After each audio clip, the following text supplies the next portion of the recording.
Hello. I hope that's fixed it. Can you let me know if it's working? Are we working? Are we working? Hello, hello, hello. Someone let me know if you can now hear me. I'm sure you can because I think it says it's working. Yeah, better. Sorry, my bad. Start again. Oh dear. Right. Tonight, you only have me, I am afraid. Jeff is not very well. And on top of that, Jeff is on a large 2,000 mile west to east drive across America where the weather is, shall we say, less than cooperative. So he's tonight, sadly, he can't make it to be with us. I suspect by the time we finish this show, he will have pulled over and will be sound asleep in his bed. So, thanks to Jeff, we were talking tonight, and it transpires that only in the 15 months we've been doing this. God, I didn't even realise it was 15 months, but it is. In the 15 months that we've been doing this, this is only the second show he's missed. And Jeff drives a truck across America. He does 60 hours plus a week, and yet he still manages to only miss two shows in 15 months. The guy is an absolute hero. Um, but yes, so I'm sorry about that. So you've only got me for tonight. Now I'm just trying to fight my way past the cat to get to my thing. I'm just going to have a look. So it's going to be a little bit slower tonight because Jeff normally does a wonderful pussy. No, don't do that. Jeff normally does a wonderful job of looking after you in the chats. So tonight you have the vagaries of me in charge of that. So let's have a look. Who have we got? So we had Bernie in. Bernie was the first one in, got the best seat in the house. Hi, Bernie. Lovely to see you here. Roland, see showed up. Roland, did you get my message? Um, let me know. What's this? You've got a new toy, a miniature departure board. Now, yes, I don't know if you've ever seen these guys, but it literally they start about this size and they come up to about this size. You can get different sizes of them, but they actually replicate exactly what is on the departure board and arrivals board at any station that you want to go to. So, for example, if you've got a friend coming through Andover, you can just set it to Andover and say, well, you better get a move on because your train's about to leave platform 2 in the next 5 minutes. It's amazing. It's real time. I want one. Okay, so that's the Station Master's new toy. Perhaps you could show us it working next week, Bernie. I'd like to see that. Um, what's this? No sound. Yeah, this is where everybody says no sound, no audio. Isn't it great? We can't hear him. Wonderful. Yes, I agree. Andrew Graham, good evening. Sweet the Cat, good evening. Diana Shraven, good evening. Tristan C, good evening. Who else have we got? Ian McGochen, I said hello to. Avis Annie, yay. Diana, yes, hello. Sweet the Cat. Lovely to see you all here. Stacey, sorry my face is off because the camera, I have to sort of go there to look at the thing. Sorry about this. Roland, Andrew Graham, hi, good. Sweet the Cat, good, good, good, good, good, good, good, good. Yes, so it's just me. So I'm going to talk about me a little bit, in as much as basically I've got some trips coming up, and I wanted to tell you about the trips, show you where I'm going, um, and basically talk about that because I'm excited about it and I wanted to talk about it. So there you go. So the first one is, if you were here last week, great. If you weren't, I'll bring you up to speed. Utrecht is a town in Holland. Apparently, it's the fourth largest Holland in the Netherlands. It's the fourth largest town city in the Netherlands, and it has canals going through it. And some people noticed, and they happen to be ecologists, that the fish were gathering below the locks because during the winter the locks weren't being opened because there's no boats, there's no tourists, no movement, so the locks weren't being used. They noticed these fish trying to get upriver, and it transpired that this was their route to spawning, and these locks are in the way. So the guy decided to put a camera in the water at the bottom in front of the lock and let it go live on the internet. So now 24/7 you can keep an eye on the water below the lock, and if you see fish, there is actually a doorbell that you can press, and it makes them have a look, and they check, and when there's enough fish down there, the guy comes out from his little hut and turns a wheel and opens the lock, and the fish go through. And I just thought that's an amazing story. Several people I've explained it to thought it was brilliant, and I had to go and look into it. So that's where I'm going. But I discovered also that Utrecht is absolutely gorgeous. I've been looking at like YouTubers videos of it, and judging their response to the place, and it does say, I mean, apparently it was said to be the 4th happiest place in Europe to live. Well, there you go. And it's also said that if you want to experience what it's like to live in a European town, in a Dutch town, or in the Netherlands, then go to Utrecht, because that will give you a fairly good idea. At the moment, it's not too touristy. I mean, obviously they get tourists, but it's not too touristy. And interestingly, an interesting part about Utrecht is the canals are different. If you go to Bruges or you go to Amsterdam, and you look at the canals, they're at street level. And then if you look at the buildings alongside the canals, they're very narrow, they're very tall, and they normally have a crane in the middle of the roof and doors on each level where freight can be taken from the boats onto the quayside and lifted up into the upper floors of the buildings and stored. They did it different in Utrecht. In Utrecht, what they did was they made the canal at basement level. So when you're walking along the road, you'll see it in the video I'm about to show you. You look down to the canal, and there's a second level down there, and freight would have been offloaded onto the lower level and then through tunnels into the basements of the buildings alongside the canal. So you didn't have the cranes, and it was all kept sort of lower down by the waterside, and just a different way of doing it. But it gave the place a different look. So I'm just going to have a look over here where the heck it is, and I'm just going to show you this video. Basically, because I've not been there yet, I've cheated and I've nicked some bits of video from YouTubers' videos.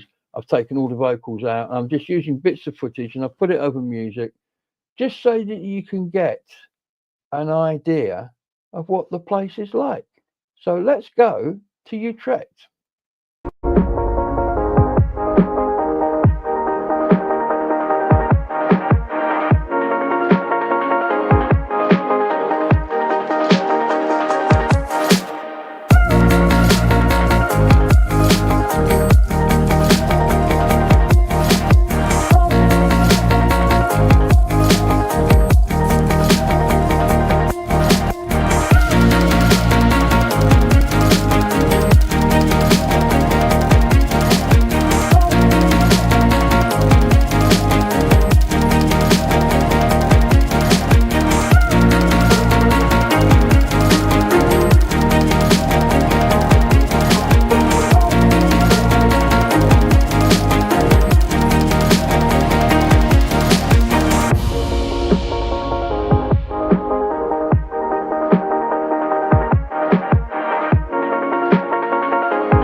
Hey.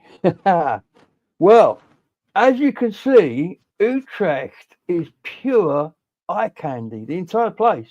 And it's not overridden with tourists yet. So I can't wait. Now, here's something that will get Bernie, the station master, interested as well.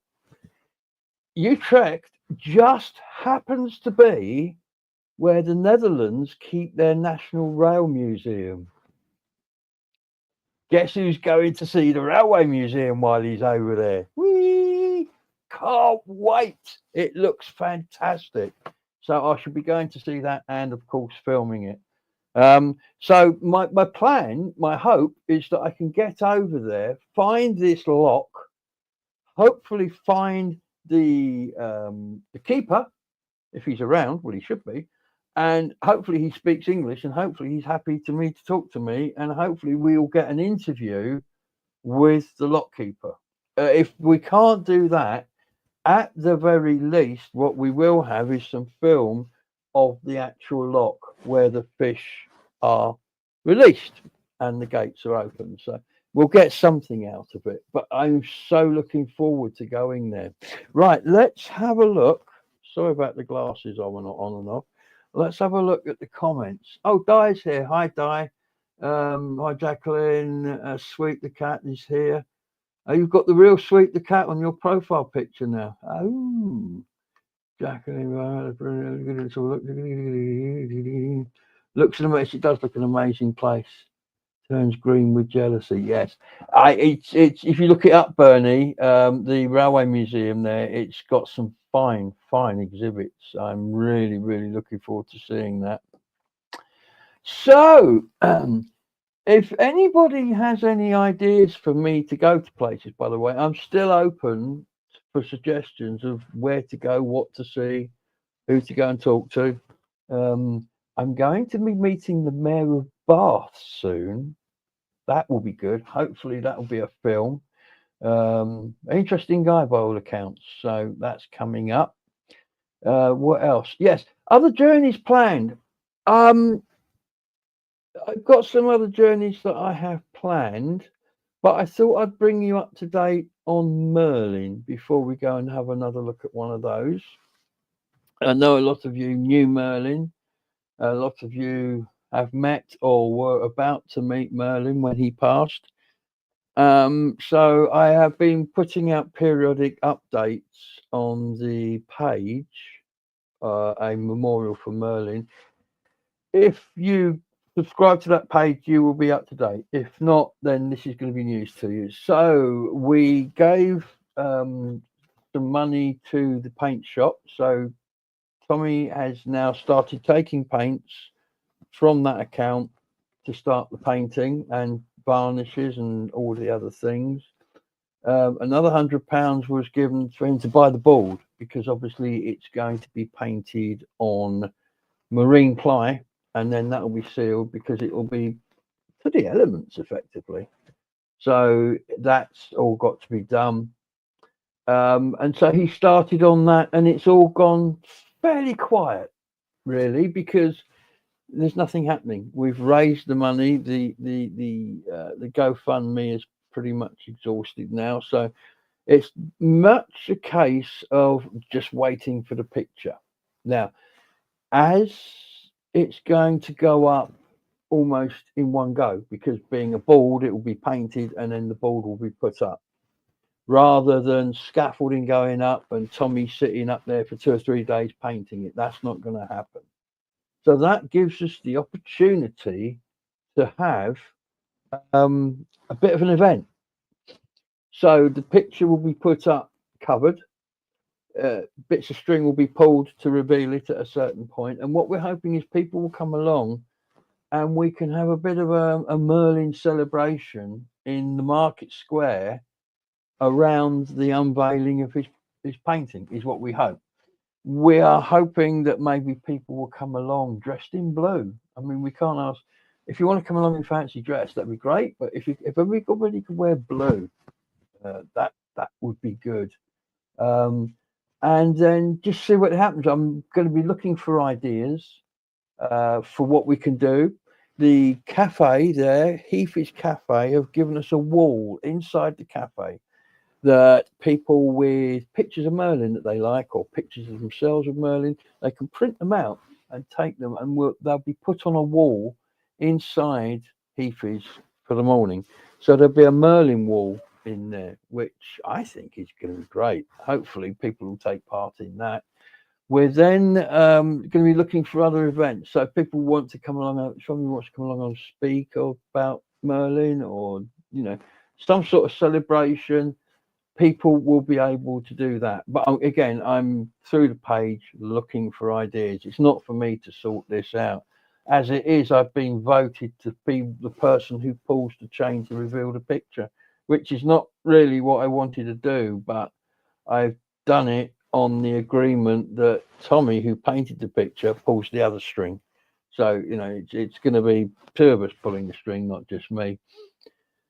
So that's what's happening with that one. Now, and I've given another £100 I've given to Dan, who, if you've seen the video, has already painted a Merlin mural on the temporary walls out at Audi, and people have been out and having their photograph taken with that, and people are connecting with Merlin through that, and that was really good. Now, Dan painted that because he wanted to, and because he just felt he wanted to express also 9 other people who we've lost over the last year, which are represented in the runestones on that painting. But he did it, and I suggested to him that we'd made more money than we needed on the GoFundMe, that it'd be nice maybe to, cover the cost of his paints. So I put it to the people, I put it out there and said, look, would be happy to do that. And everybody was. So what he's done, I gave him the money today. He's taken £100, but we have another mural in town. And there's a link here. There is a link. We've recently lost another well-known person around town in Glastonbury, in the person of Bill Knight, who passed last weekend. Bill Knight was an ex-mayor. I think he'd been mayor warden once. He was a town councillor. I served on the council with him. He was on the council with me when I was on between 2015 and 2019. And he actually sat next to me in the council chamber. But he was known because he was the fish and chip man. Knights are a fish and chip shop here in Glastonbury that is really, really popular. They've won awards. They're well known, and it's been, I think, 3 generations of the Knight family. Bill passed it on to his daughter and her husband, so it's just gone that way now, and they still run it. But he was a lovely man, was Bill. We always got on really well. We often stopped. We often had coffee outside the Mockery when that was still there. But anyway, he had an end wall. He had an end wall on a property in town where he lived, and basically it used to get tagged, and some of those tags weren't very nice. And there were school kids walking past because there's a school just along the way from there, and it's a route into a school. So he got the idea. Well, Bill Knight was aware that if you do a proper wall art, chances are it won't get tagged because there's some sort of level of respect where they won't tag a painting. So anyway, the idea was to have this painting done, and it's called the Glastonbury mural. I haven't got a picture. I should have had a picture. I'm terribly sorry, I don't have one. But basically, it's a very beautiful mural on a large wall in town, and it was painted, and then Somerset Council, in the form of Mendip Council, decided they didn't like it. It didn't have planning permission. It didn't, the right people hadn't been slipped some money, and it had to come down. They actually were insisting that this thing was taken down, and it went to planning, I believe, a planning application, which was lost, and then he appealed against that, and then that was lost, and it was supposed to be coming down, and then the press got hold of it and the media. It's 10 years ago, so it's 2015 this happened, and suddenly there was a big groundswell of public opinion behind this thing staying. And stay it did, because the council backed down, and it's still there to this day. Bill Knight stood behind that and used his own money to fight those calls. So it's, it's good that money is going to come from Merlin and go into that, which is a town. It's a town painting. It was done for the town, and the two guys involved who started the whole project, and brought in other painters that are going to be involved in a repaint, which is why this great long-winded story I'm telling you. I'm sorry it went on a bit, but basically the £100 that we gave to Dan for painting Merlin, he's going to use towards the cost of renovating this wall, because it's been done for 10 years and it starts to get tired, and they have to go in and paint things back in again. So the money from him painting Merlin is going to come into that, which would have been really good. Merlin would have liked that, because he did like wall art. He liked it a lot. In fact, he thought it was quite funny. He featured on a wall painted back in January. I did a film about it. So that's the story of where we are with that. The last other little bit about Merlin is that he used to like planting saplings, and he would always have them in his pocket. I spoke to his daughter Beth, his stepdaughter Beth, and she said that whenever they went out when she was a kid, they'd go out, he'd have saplings in his pockets and he'd plant them as they went along. And that was like an overpowering memory she had of Ray when she was young. So I put it out there, and we had a wonderful offer of 60 saplings. So I'm probably, hopefully, going to do it not next Tuesday, but the Tuesday after. I've got to tie in with the person who has the saplings, because they know about them. I haven't got a clue. We're going to put like a wallpaper table up in the doorway where Merlin used to stand on a specific Tuesday, which will be a market day, so people will be in town. And on that day, people can come along and take a sapling and go and plant it. And that will be their own little tribute to Merlin. And they can do with it what they want and plant it where they want. I'm sure Merlin or Ray would be absolutely ecstatic to know that 60 people have gone out and planted a tree in his name. So that's what's going to happen there. The last thing is the money. There will be money left over, and sadly, the charity running the fridge are being very unreasonable. I was told by one of their trustees that under no circumstances would there ever be any naming of it after Merlin, painting of Merlin.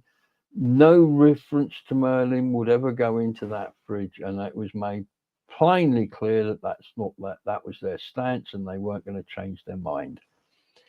So I've changed my mind. I'm not going to give them any money. I was going to give them the money that was left over, and we raised £1,500. Okay, so there's going to be a chunk of money left over, which is no longer going to that charity, because they also operate other charities. The people that run the fridge, they've got other charities that they work with. And we was talking, and it appears like the where the fridge is situated is given to them, the electricity is given to them, the fridges were given to them, the food is given to them, and it's staffed by volunteers. So their actual running costs are negligible. So any money that I give to them, not necessarily is going to get spent on the fridge. So I've decided, and people seem to support my decision, I'm going to go regularly to the supermarket, and I'm going to buy food, and I'm going to buy women's things, I'm going to take some advice on what women's things to buy. I'm not skillful in that department, but sort of toiletries, sanitary things, and put them in there as well. Maybe baby stuff, maybe some nappies could go in occasionally. Stuff that people maybe on a lower income would find useful, because that stuff never goes in the fridge. What goes in the fridge normally, that was set up not for poor people, it was set up to stop food being wasted. So the supermarkets would give the food to the fridge, the volunteers would put the food in the fridge, people could take that home, it would get eaten, not wasted. That's the ethos behind the fridge. But I think Merlin loved that fridge because of how it fed people. And so I think we're in a good position to literally, I'll stock the fridge until the money runs out with stuff that wouldn't normally be in there as well. Useful stuff for people. Um, and I'm sure Merlin would be more than happy to know that that's how we've spent his money. All these things that I'm telling you, if you're on the page, you'll know, because I put it out. I do regular updates and I bring people up to date, and I ask them what to do, and I go by the comments, because it's not my decision to do any of this stuff. I like people to make those decisions themselves. So everything we've done, I've done with people's blessing. So that's where we are with Merlin. Let's go and have a look at the chat. Let's see what people are saying. I'm sorry if I waffle on a bit. Do tell me in the comments, won't you? Let's have a look. Where are we? What have we done? Actually, got to do. We've seen all this. I'm wondering. Oh, the Wandering Ponderer's here. Good evening, Mr. P. How is Mrs. P? I understand she had a scan or something. Hope she's okay. Give her my love. Sweep the cat. Any news when you are heading out? Heading out. Oh, I've just covered that one, Sweep. So I'm going to contact the person with the saplings, and if they can make next Tuesday, I will do it then. If they can't make that Tuesday, I'll try and go for the following Tuesday. But it's down to the person with the saplings. I can fit in, but it's down to them. So I will keep you and everybody involved, and there'll be an update on the page the minute I know anything. Let's have a look. The Wandering Ponder. Hi, it's nice to see you. Hello, Dave. How are you? Respect to Bill Knight and sincerest condolences to his family. Yes, he was a nice man. Okay, but Mrs. Pruitt, yeah.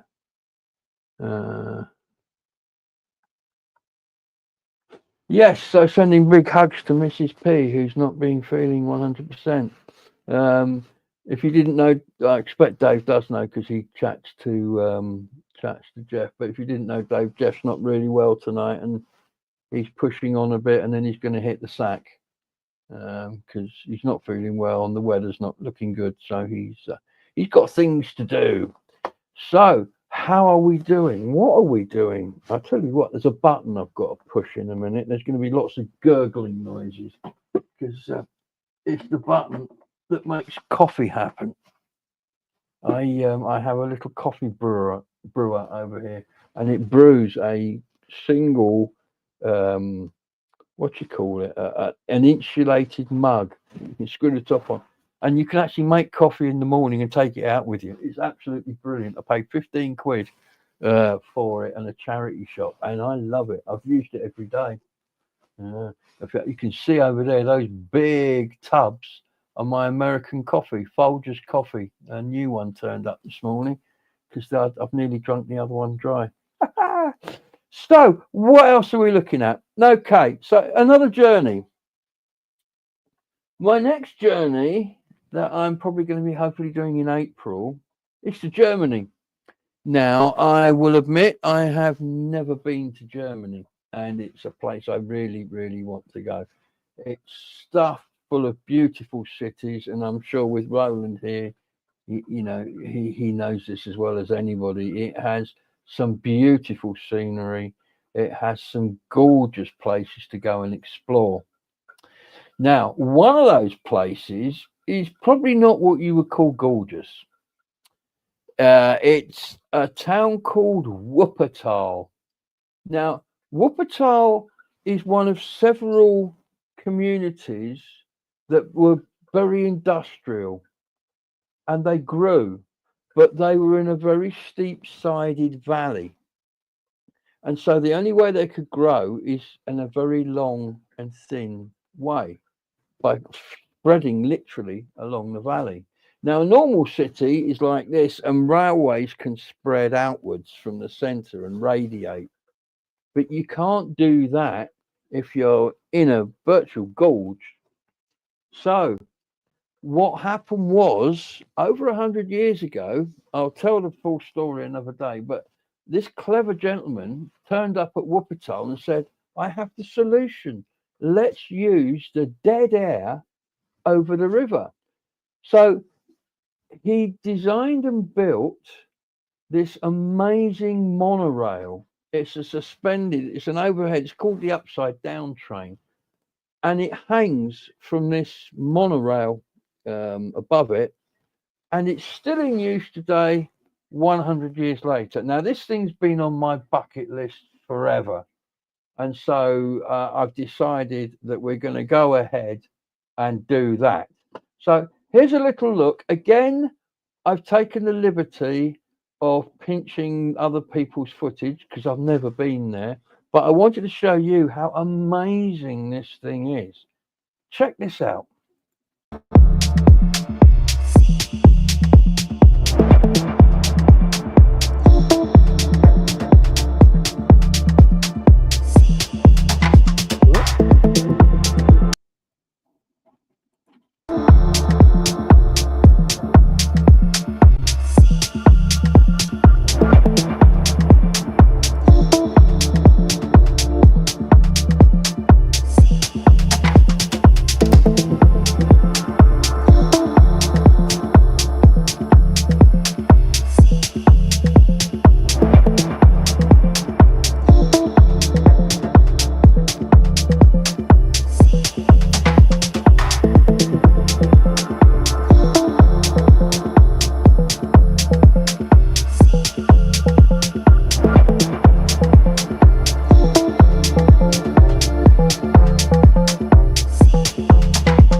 Well, I don't know about you, but that excites the pants off me. That is just beautiful.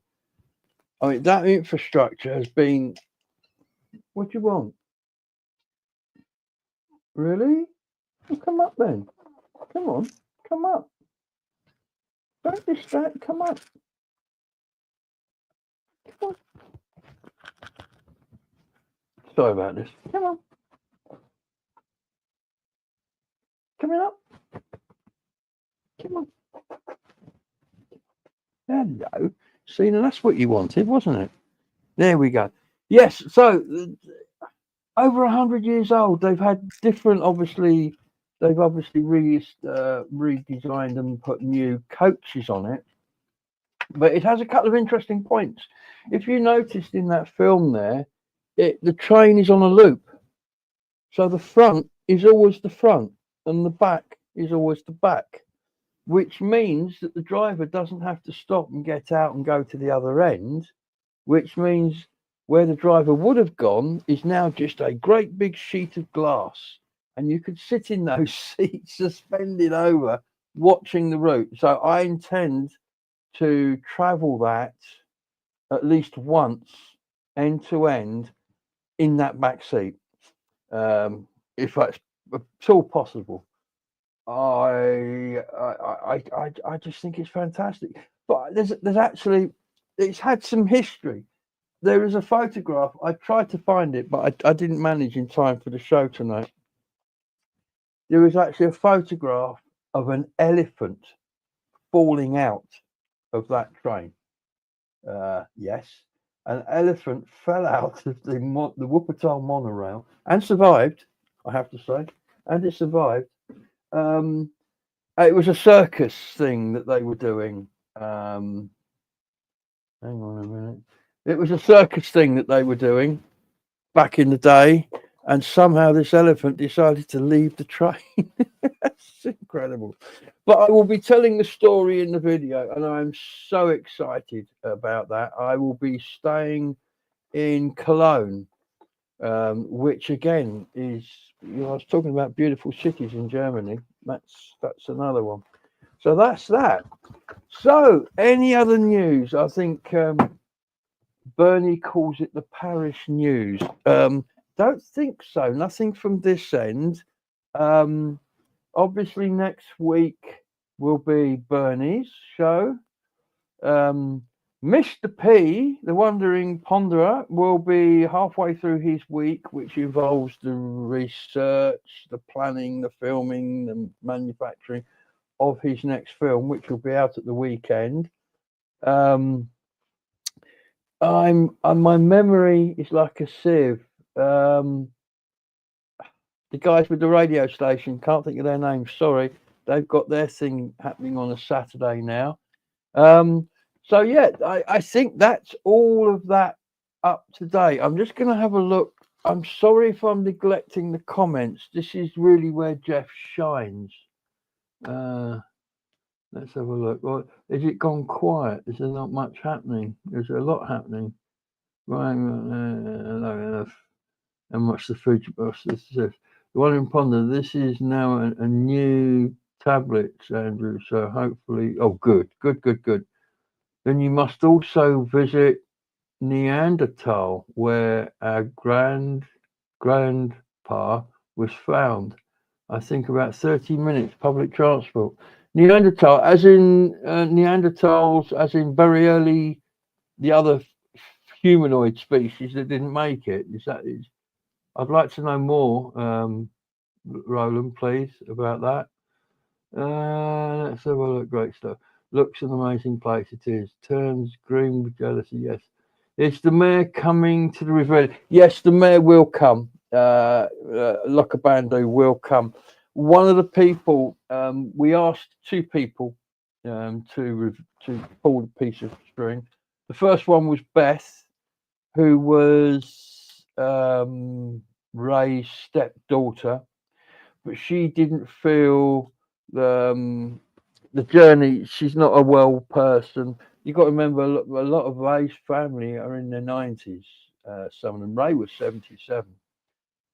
So that's not really a practical thing. So that's not going to happen. I then asked our town crier, the amazing David Greenway, who I'm going to be doing an interview with soon about his time as town crier.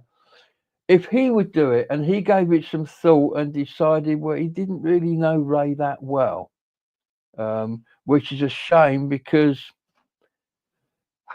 I would have liked him to do it. I think David Greenway's a very much loved character in town, especially in his role as the town crier. And he kind of resigned and disappeared overnight. You know, suddenly, did you hear Dave's resigned? Was he? Oh, and it was very quick. And I thought this should be a chance for people just to see him one last time, not in uniform, just as Dave, because he's no longer the town crier. We are looking for a new town crier. It was decided at the town council that he will be replaced, which is good. Although how you follow that as an act, I don't know. The man was brilliant in the role, absolutely brilliant, and brought loads to the town. So that's where we are with that. Let's have a look. That came from the comments, didn't it? So yes, Lokabandu will be there. Lokabandu. I didn't want to ask him to open the paint. I didn't want any town council political anything. I wanted to keep, because Merlin had nothing to do with any of that, so I didn't want any of that involved. That was the only reason I didn't ask the mayor to unveil.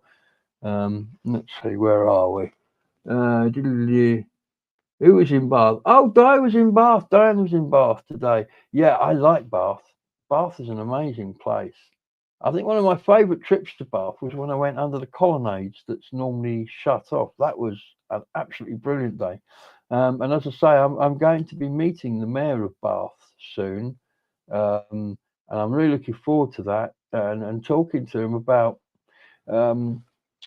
another thing I'm involved in here is the World Heritage Site status that Glastonbury is kind of involved with. It's a complicated story and I won't bother you with it, but as a fact-finding thing, the committee that was set up is looking at sites that have had it and how it's affected them. So I'm hoping to get an interview with the Mayor of Bath about that rather interesting subject. Has World Heritage status been good for Bath? If they didn't have it, would they apply for it? Do they wish they didn't have it? I would be interested to hear that. So that's Bath. Right, the fish and chips man. What's this? The fish and chips man, Bill. That's Bill Knight. Any news when you are handing out the little tree? So yes, as I said, that's a couple of weeks. Hopefully, not this Tuesday next week, but Tuesday after. But I will let you know. And if I know anything, I will let Bernie know so that he can put that out next week as well. Let's have a look. Respect Bill Knight. He was a good man. Yes. Okay. This has not been well got word. Oh, I'll tell you what, Jeff makes this look so easy, and it really, really isn't. And Bernie does as well. It's, because you're kind of looking at this and you're not looking at this, and it feels wrong, but I don't know. Can't do anything. Then you were sort of at Neanderthal. That's where we got to. New tower, okay. The Sheba Barn is a brilliant thing. Yes, it is, isn't it?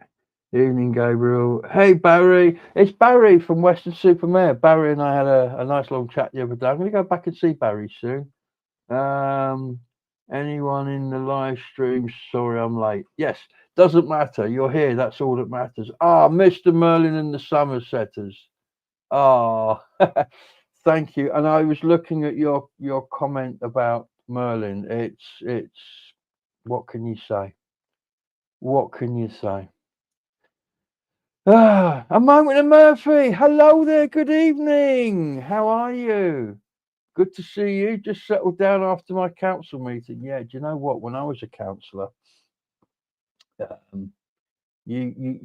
it's very easy, and I don't know what your role is there, Andrew, but it's very easy to get sucked in to the point where it takes over your life. You do need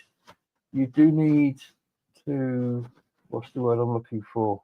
Regulate it a little bit, because you'll start off, oh, I'll go to that committee, I'll be on that committee. And then each of these committees forms a subcommittee, which they want you to be on because you have an expertise in something.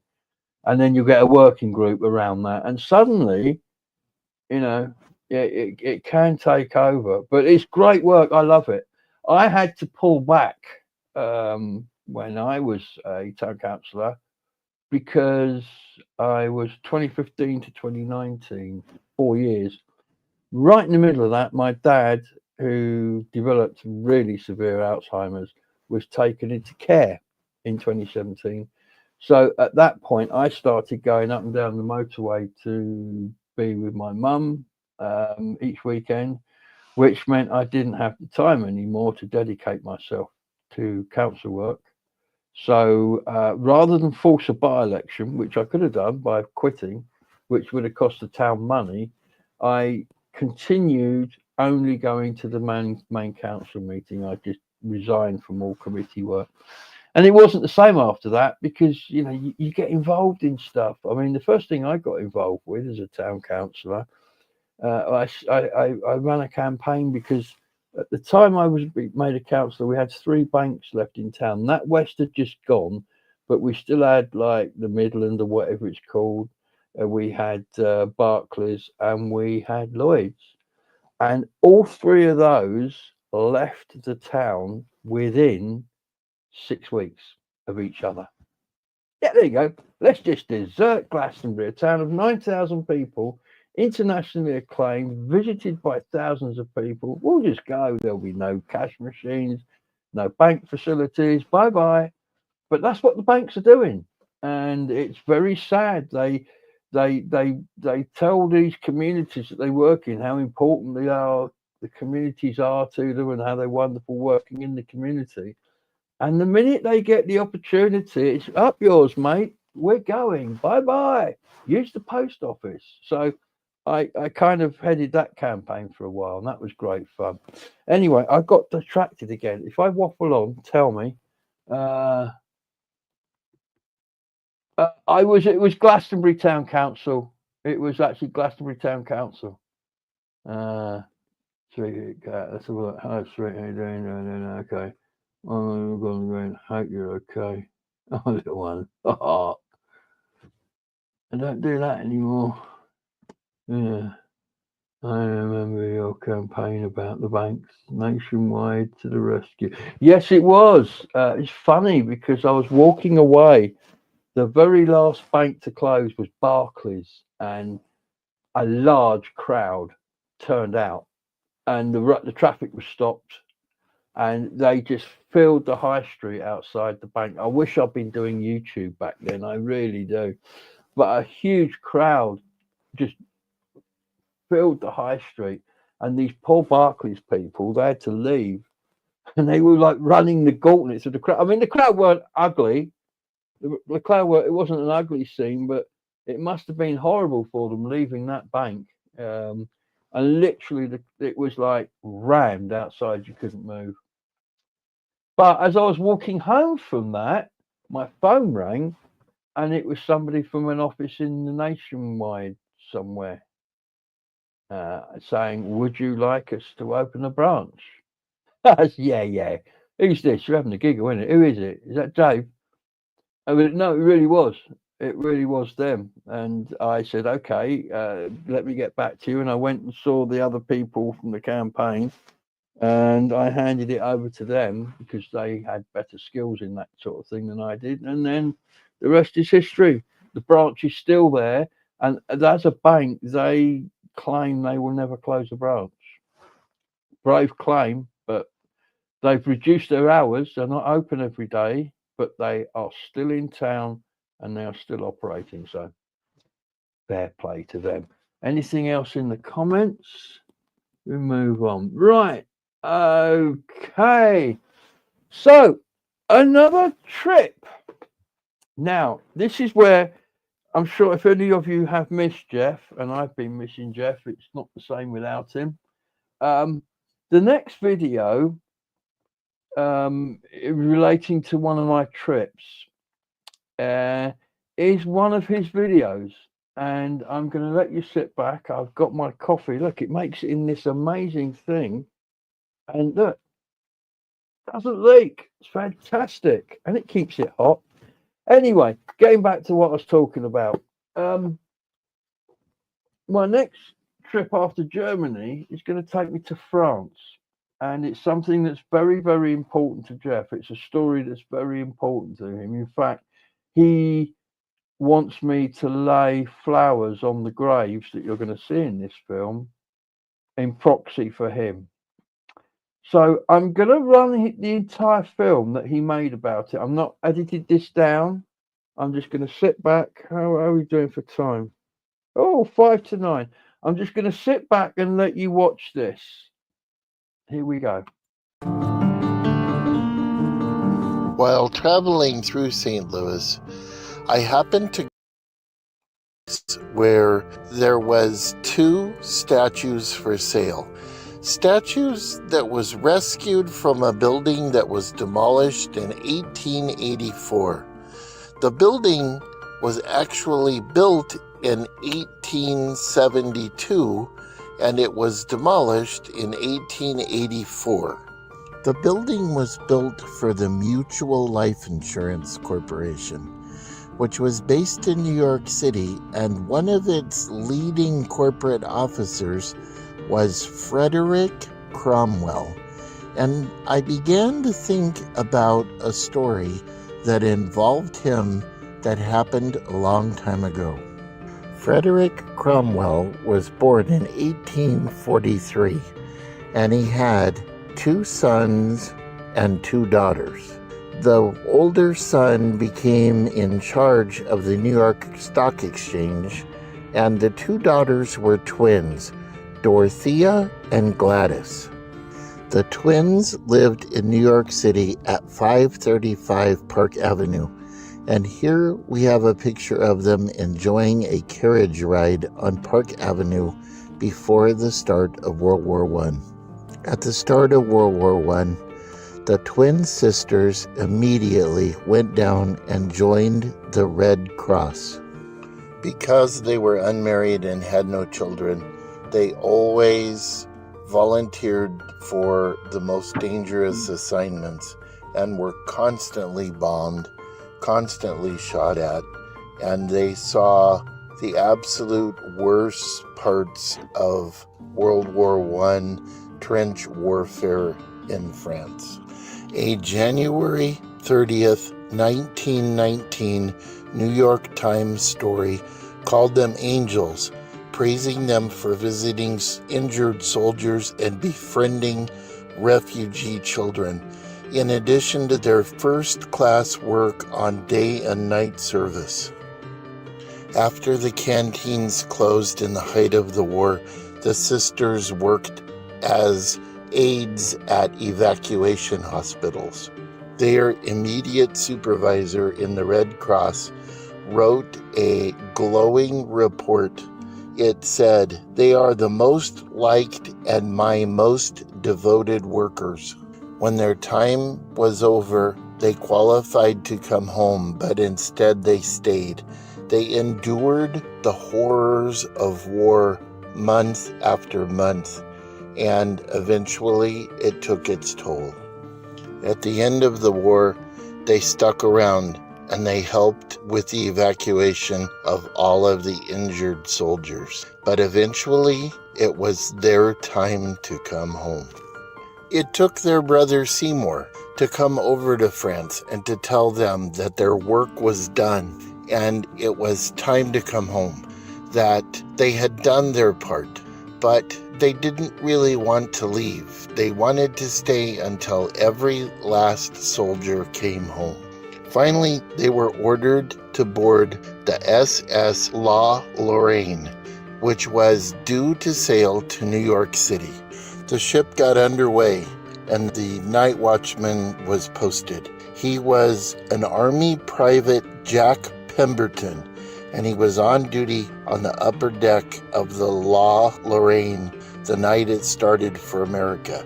As he huddled against a brisk wind and cold mist, he saw two women wearing black capes walking arm in arm talking. They separated, and one of the women climbed atop the ship's rail and disappeared. The second woman followed, also climbing the rail and disappearing into the blackness.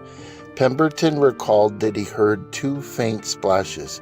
He ran to the corporal in charge of sentries, who alerted the bridge and the alarm was sounded. But it took 15 minutes, during which the ship traveled 5 miles before the ship could be slowed. By that time, the river channel was too narrow for the ship to turn around and search for bodies. It appears the Cromwell twins, subjected to the horrors of war, ranging from shelling to dealing with the carnage of injured and dead, had been the victims of shell shock, a term that emerged from the horrors of World War I. It is what today we would call post-traumatic stress syndrome. Although it seems unfathomable, they had seen just too much war to go home. Their bodies were recovered a month later. Their bodies were buried in a lovely cemetery on a hill overlooking the city of Paris, a cemetery devoted to American soldiers from World War I.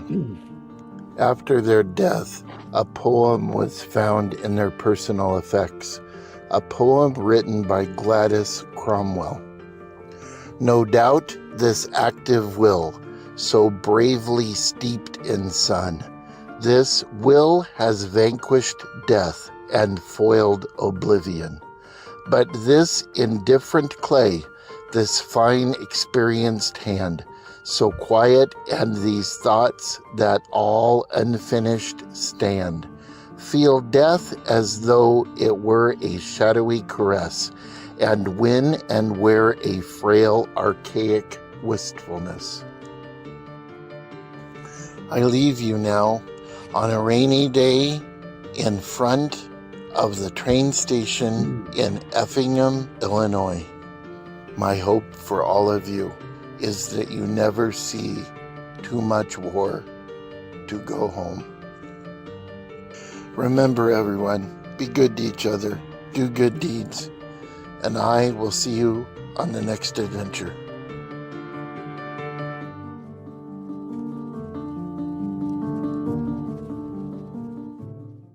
Well, there you go. Jeff particularly wants me to put some flowers onto that grave, which is the kind of reasoning behind doing that. Also, it will allow us to tell that story a bit more personally with me on the ground.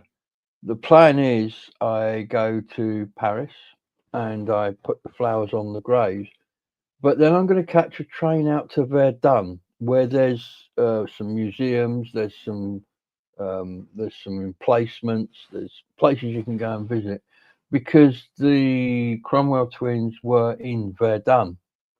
So it just seems sensible to go and do a little bit there, a little bit, and then tell the story. So that's my trip to France. And I've got to say, it's 9:05. I've managed to waffle my way through an hour. I sincerely hope nobody got too bored. Although you've got each other to talk to as well. You can go completely mad. It was nice to see Jeff in that film again at the end. So we still had a bit of Jeff. First thing I'll do when we finish this is I'll WhatsApp him, see how he is, and send him all your best wishes. He'll probably watch this another day.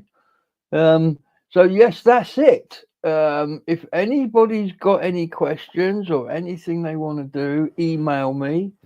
Please do. glastonburygabriel@gmail.com. That's all lowercase, all one word. Glastonbury Gabriel. I will get back to you almost immediately, if not sooner, if I can. But for now, I've got a few things to do between now and when I go away on Monday. Not least of which, I'm quite excited. I've always travelled with a rucksack. That's how I work. I put everything in a rucksack. If it doesn't go in the rucksack, it ain't going. And then the rucksack normally weighs about a ton. But I do it that way. But I've noticed I've been watching YouTube video bloggers who travel, and a lot of them have got these tiny little hard case things on wheels.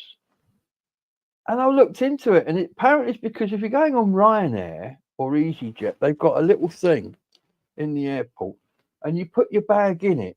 And if it is bigger than the thing that it sits in, you get charged lots of money. Even if it's like a wheel or a strap sticking out, you get charged.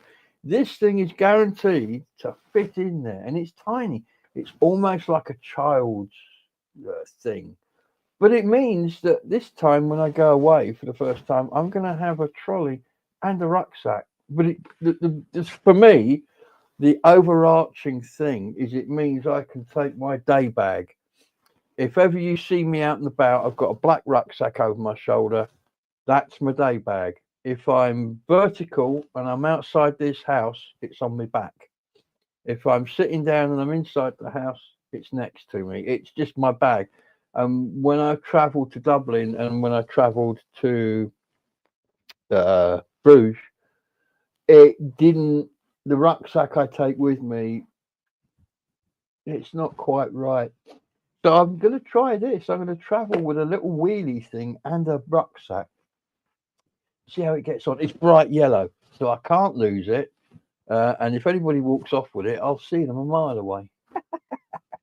Anyway, listen, I've been waffling on again. I would like to thank everybody who's come along tonight and joined in. It's been fabulous. I'm sorry Jeff wasn't here to talk to, and I know Jeff will be because he does like it. He does like doing that. As I say, if anybody wants to get in touch, you've got anything you want to ask me to do, any questions, we'll always come and work with you. Looking to go and meet people and do videos with them. So again, be in touch. So yes, I'm going to say goodnight now. Jeff, I'll say goodnight for Jeff as well. And I just hope you all have a good life, and we will see you in 2 weeks. Don't forget, next Wednesday, it's Bernie. But for now, bye-bye. I'm going to press this button over here twice, and then I'm going to pretend I know what I'm doing, and I'm going to